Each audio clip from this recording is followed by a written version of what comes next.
Hello everyone, my name is Kimberle and I'm part of the global 1 for 50 movement.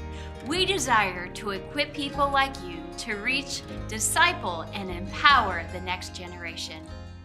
In some cultures, food is cooked over a fire in a pot that rests on 3 stones, like the stones that you see in front of me.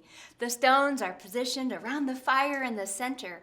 These stones must be evenly sized and stable, or they will not hold the pot of food that's placed on them.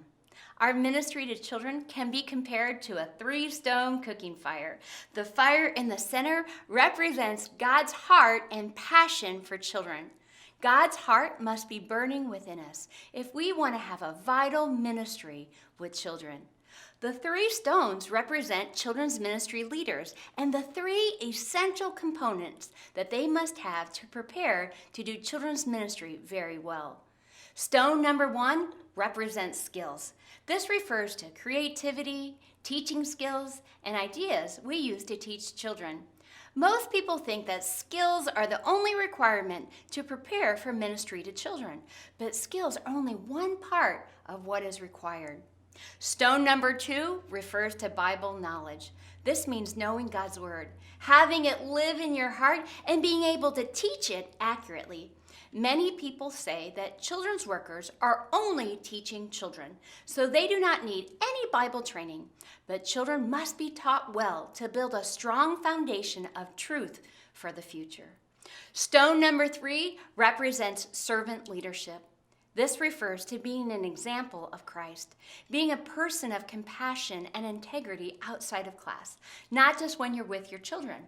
It means living out in your everyday life what you are teaching to your children. Skills, Bible knowledge, and servant leadership, all 3 are necessary in the life of a children's leader. And just like these stones are strong and balanced, each of these areas should be strong and balanced in our lives as well. Imagine what might happen if one is weak or missing. The pot represents the child and everything that goes into discipling them to being a follower of Jesus. If we are seeking to make disciples, we need children to know God. We want children to love God. We want children to fellowship together. We want children to honor God. And we want children to serve God. Just as cooking requires attention and time and adding ingredients, making disciples of children also takes time, attention, and continual teaching. God's heart.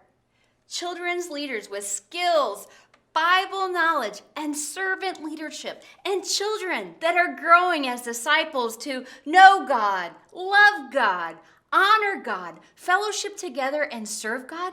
These are the essential elements for preparing to work with children. Thanks for joining me. For more information to help you reach, disciple, and empower your children, go to our website, www.onefor50today.net.